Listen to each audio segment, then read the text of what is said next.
नमस्कार, जी न्यूज देख रहे हैं आप। मैं हूं आपके साथ शिरीन और बात करते हैं आज की सबसे बड़ी खबर की। आरबीआई ने यस बैंक को लेकर बड़ा फैसला करते हुए यस बैंक से पैसा निकालने की लिमिट लगा दी है। साथ ही अब यस बैंक के सारे कामकाज को एसबीआई ही देखेगा। एक रिपोर्ट देखिए।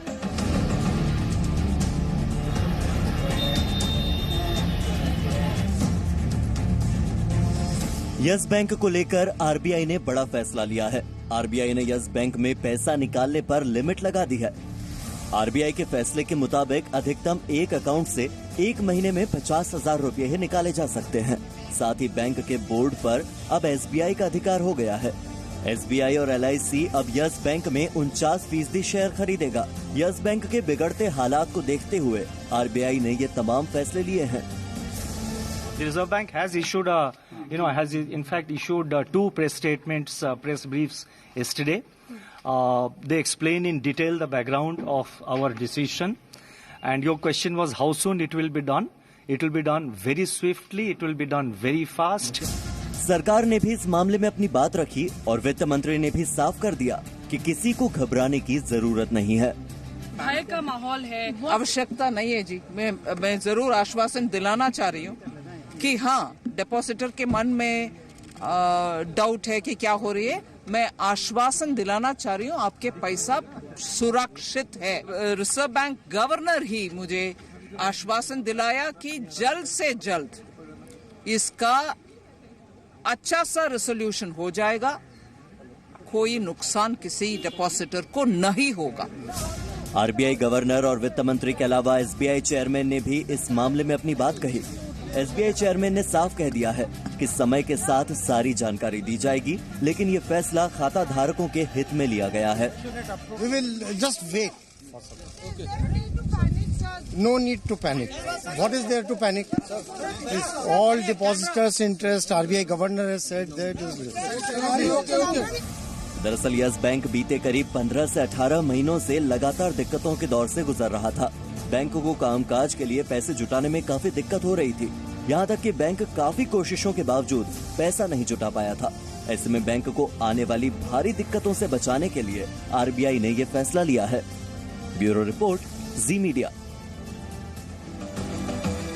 तो भले ही आरबीआई ने ग्राहकों के हित में यस बैंक को लेकर एक बड़ा फैसला लिया है, लेकिन विपक्ष इस मामले पर सरकार को घेरने की पूरी कोशिश कर रहा है। यस बैंक के ग्राहकों के हित में भले ही आरबीआई ने बड़ा फैसला लिया हो, लेकिन इस पर राजनीतिक बयानबाजी शुरू हो गई है। राहुल गांधी ने ट्वीट करके लिखा, नो यस बैंक। मोदी और उनकी सोच ने भारत की अर्थव्यवस्था को बर्बाद कर दिया है। वहीं राहुल गांधी के इस ट्वीट पर वित्त मंत्री ने कड़ा हमला किया। 2014 तक यूपीए के सरकार के द्वारा फोन के द्वारा लोन उनको चाचा भतीजा का देने का कार्यक्रम जो हुआ, उसके कारण आज तक हमारे बैंकों का सुधार करने का मेहनत हो रही है और उस मेहनत के कारण आज सुधार भी हो रही है। इसलिए ऑपोजिशन इस विषय में खुद पढ़ करके बात करने का कोई अधिकार नहीं है। कांग्रेस के दूसरे नेताओं ने भी यस बैंक के मामले पर सरकार को घेरने की कोशिश की। पूर्व वित्त मंत्री पी चिदम्बरम ने सरकार पर आरोप लगाए। Now let's see what the depositors and other stakeholders in Yes Bank do.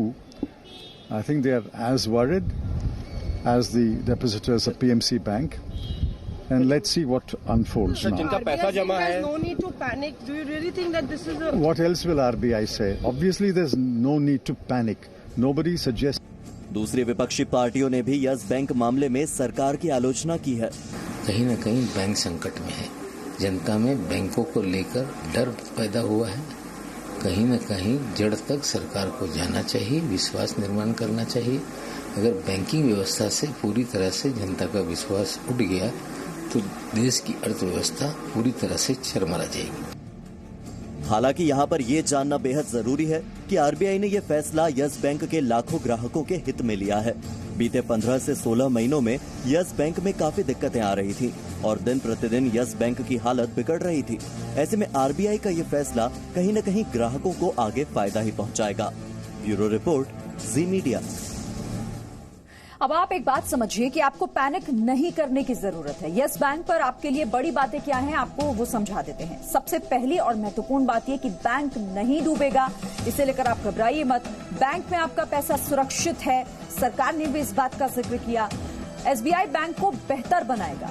RBI ने फैसला जो लिया है वो एहतियातन लिया गया फैसला है। एसबीआई एलआईसी के आने से पैसे की जो दिक्कत है वो दूर हो जाएगी।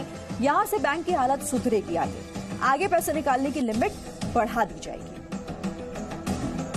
और इसीलिए जी न्यूज आपको लगातार वो बड़ी बातें इस फैसले से जुड़ी हुई बता रहा था कि आप पैनिक क्रिएट ना करें, आप घबराएं नहीं और आप इस बात को सुनिश्चित करके आप ये समझिए कि किसी भी तरीके से आपका पैसा डूबने वाला नहीं है। तो आरबीआई ग्राहकों को भरोसा देने में जुटा हुआ है, लेकिन जिन लोगों का पैसा बैंक में है उनके पास सवालों की कोई कमी नहीं। कुछ मेजर स्टेप्स लेना ही है ना, अगर कस्टमर्स को बचाना है तो कुछ ना कुछ मेजर्स ले लेंगे शायद, लगता है ऐसा। मैनेजर से मिले हैं तो जो पाबंदी है 50,000 का विड्रॉल तलक वो हम कर चुके हैं, पर बाकी का जो एक्सेस कैश पड़ा है अगर अकाउंट में तो वो उनको खुद क्लैरिटी नहीं है टोटली कि हम बाकी का पैसा अपने दूसरे अकाउंट में ट्रांसफर करके, मतलब मेरे बेटे के अकाउंट में ट्रांसफर करके वो भी विड्रॉ कर सकता हूँ। बैंक ऑफिशियल्स को खुद टोटल क्लैरिटी नहीं है कि उनका लिमिट क्या है, कहाँ तक वो मतलब कुछ एनफोर्स कर पा रहे हैं। हमारा अकाउंट है या पैनिक होके है, अब ऑल ऑफ सडन ऐसा हो गया तो हमको प्रॉब्लम ना। हर बैंक ऐसा ही हो रहा आजकल, फिर पैसा कहाँ रखना था, आप ही बोलो। तो वित्त मंत्री और बैंक दोनों ही आपको इस चीज को लेकर आश्वस्त कर चुके हैं कि आपका पैसा नहीं डूबेगा। लगातार जी न्यूज भी आपको सुबह से ये बताने की कोशिश कर रहा है कि किस तरह से आपको घबराने की जरूरत नहीं है। यस बैंक के हालात पर अपडेट लगातार हम आपको कर रहे हैं और ये वक्त बैंक के ग्राहकों के लिए धैर्य बनाए रखने का है, क्योंकि उनका पैसा डूबा नहीं है, लेकिन ग्राहकों में असमंजस अभी भी बना हुआ है और उनकी मुश्किल कई जगहों पर बैंक से जुड़े लोग भी बढ़ा रहे हैं। 7.5 लाख रुपए पड़ा हुआ है यहाँ पे, 7.5 लाख रुपए पड़ा हुआ है। क्या कुछ चिंता है अब? चिंता तो है ही है, चिंता तो है ही है। अपने पैसे हैं, मेहनत के पैसे हैं। बैंक अधिकारी क्या कहते हैं? बैंक अधिकारी तो अभी कुछ नहीं बोल रहे हैं। हम बोले एडवाइजरी कोई नहीं आई है, जब आएगी देखेंगे। मैंने इस बैंक में एफडीज बनाई थी अपनी शादी के लिए, बट अभी आरबीआई की कैपिंग की वजह से मैं 50,000 से ऊपर नहीं निकलवा पा रहा हूँ। आई थिंक गलत है। बैंक को समझना चाहिए, आरबीआई को समझना चाहिए कि जो बंदा एफडी बना रहा है वो अपनी किसी इमरजेंसी को मीट करने के लिए बना रहा है, तो एफडी के ऊपर capping should not be allowed. अगर बैंक डिफॉल्ट हो रहा था, इन्होंने कल डिपॉजिट पकड़नी नहीं चाहिए। कल मैंने बैंक को डिपॉजिट दी है, कल मेरे पैसे डीज हुए हैं। अगर आज ही मेरे को सुबह नोटिस आता तो मैं पैसे ब्लॉक करा सकता था, स्टॉप चेकिंग कर सकता था, पर आज तो इन्होंने मेरा पैसे तो डिपॉजिट कर लिया, चला गया बैंक को। तो ये तो सोच समझ के लेना चाहिए कि पैसे लेने हैं या नहीं लेने, और वापस नहीं दे सकते। अभी तो टेक्निकल इश्यूज हो गए क्योंकि तो बड़ा बैंक है। हाँ, इनकी नेट बैंकिंग भी नहीं चल रही, मैंने चेक करा। अच्छा। नेट बैंकिंग भी मतलब साइट ओपन ही नहीं हो रही है, वो मतलब कुछ एरर नहीं आ रहा उसमें, ओपन नहीं हो रही। मैं 50,000 का डिपॉजिट निकालना है, अपने जो कैश इन्होंने अलाउ किया है वो निकालना है। मैं यहाँ पे वैसे कितने जमा है, कुछ बता सकते हैं आप? मेरे एक्चुअली फॉर्चुनेटली मैंने कल ही काफ़ी बड़ा अमाउंट अपना HDFC में ट्रांसफर करा है, क्योंकि मेरे को पता चल गया था कि SBI इसका कुछ टेक ओवर करने वाला है स्टेक, तो मैंने पहले ही अपना काफ़ी बड़ा अमाउंट कर दिया था। लेकिन कल रात को न्यूज़ पड़ी तो मैं जो बाकी बचा हुआ वो भी निकालना आया हूँ, क्योंकि जो बैंक ने 1 महीने का टाइम दिया, मेरे को लगता नहीं है कि वो 1 महीने का होगा, क्योंकि जस्ट कस्टमर्स को पैसिफाई करने के लिए है। और मेरे को लगता है ये टाइम और बढ़ेगा, 1 महीने से 6 महीने, साल भर भी हो सकता है। भरोसा रखना है तो कहाँ पे रखे, बैंक के ऊपर पैसा रखो तो वहीं से भी जाता है। अभी मंदी तो चल ही रही है और अभी ऐसे ये मैनेजमेंट और ये ऐसे करेंगे तो लोग क्या करेंगे, किसके ऊपर विश्वास रखेंगे? तो लोगों के अंदर अभी भी असमंजस और साथ ही डर भी अपने पैसे को लेकर। लेकिन आपको हम यहाँ पर ये भी बताते चलें कि आगे क्या क्या होगा, जिससे यस बैंक को लेकर आपकी सारी कंफ्यूजन दूर हो जाएगी। बैंक के आर्थिक हालात को अब एसबीआई जांचेगा। बैंक में पैसे की कमी को दूर करने की कोशिश की जाएगी। धीरे धीरे बैंक के कामकाज को सुधारने का प्रयास होगा। एलआईसी और एसबीआई के आने से बैंक को पैसे की जो दिक्कत है वो दूर होगी। बैंक की आर्थिक हालत कैसी है वो जानकारी सामने आएगी। आरबीआई भी बैंक के हर कामकाज पर अब नजर रखेगा।